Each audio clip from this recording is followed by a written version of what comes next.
Right guys, so in this video, I essentially wanted to touch on the mass method. We have a new block going live on the 27th of April, so this Monday coming. And in this video, I wanted to go over the two phases that we've already been through and phase 3, which is coming up, which is a peaking and testing phase. I wanted to cover the program, cover the methodology behind each phase, why we're doing it, and just give you a little bit better understanding of the program, because I've programmed it all myself. So I thought it'd be really helpful for you guys, maybe if you're thinking about hopping on the program, just to get a little bit of a run through of kind of what we've done so far and what's coming.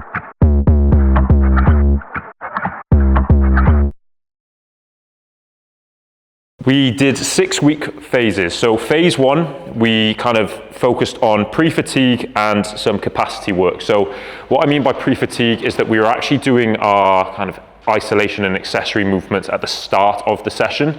Reason being, with it being the mass method and a lot of the focus being on hypertrophy, we wanted to put some isolation work at the start and also kind of build a nice baseline of strength after that, so that then when we led into phase 2, when we took away the pre-fatigue and you're performing those compounds fresher, you should have a really nice kind of base to work off. So touching back on phase 1, where we did obviously the capacity work, a lot of our compound stuff were at the higher rep ranges. So we're talking anywhere from kind of like 5 to 10s.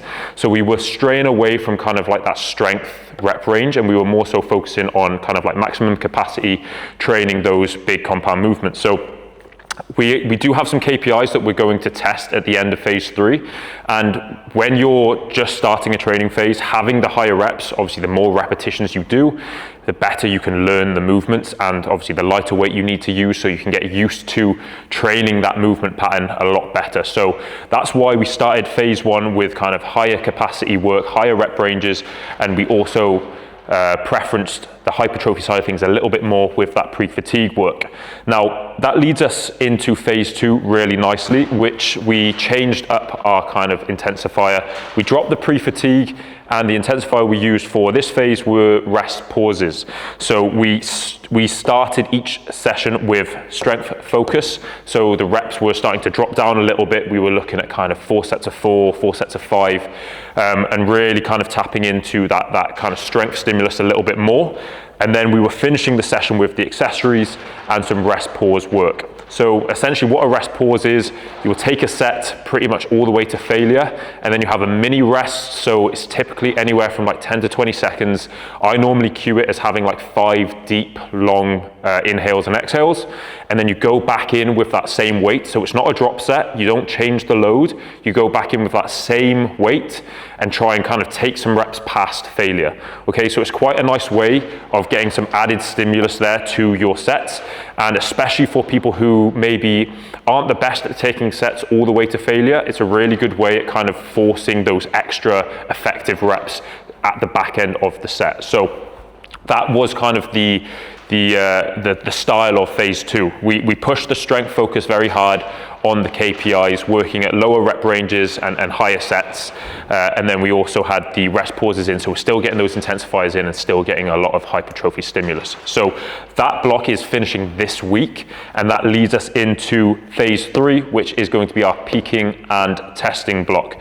So this is the phase that's literally just about to start Monday, the 27th of April. So if you like the sound of what I'm about to tell you, sign up and you can kind of get started. Obviously you'd be joining a bit late, but you can still kind of follow this peaking process with us. So how we're kind of setting up this peaking phase, what we want to do in a peak is essentially display strength while also dropping off fatigue so that we can perform at the best level possible when it comes to that testing.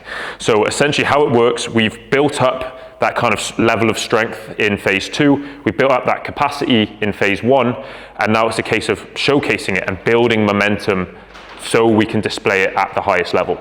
So the kind of model we're following for this phase for the next 6 weeks is we'll have 4 weeks of gradually kind of building momentum and increasing intensity. We'll have a taper week where we use that to kind of drop off fatigue. Well, because all of the hard work is done, we take that one taper week to drop off some fatigue. And then in week 6, which is the final week, that's where we'll do our testing. So the model that we follow from weeks 1 to 4 of this phase is going to be a top set which is going to be RPE based, which is rate of perceived exertion, and then the back-offs are going to be percentage based. The reason I've split it up like that is because we want to build momentum, like I've said already, over those 4 weeks by slightly escalating effort level so that we can save that maximum effort for week 6.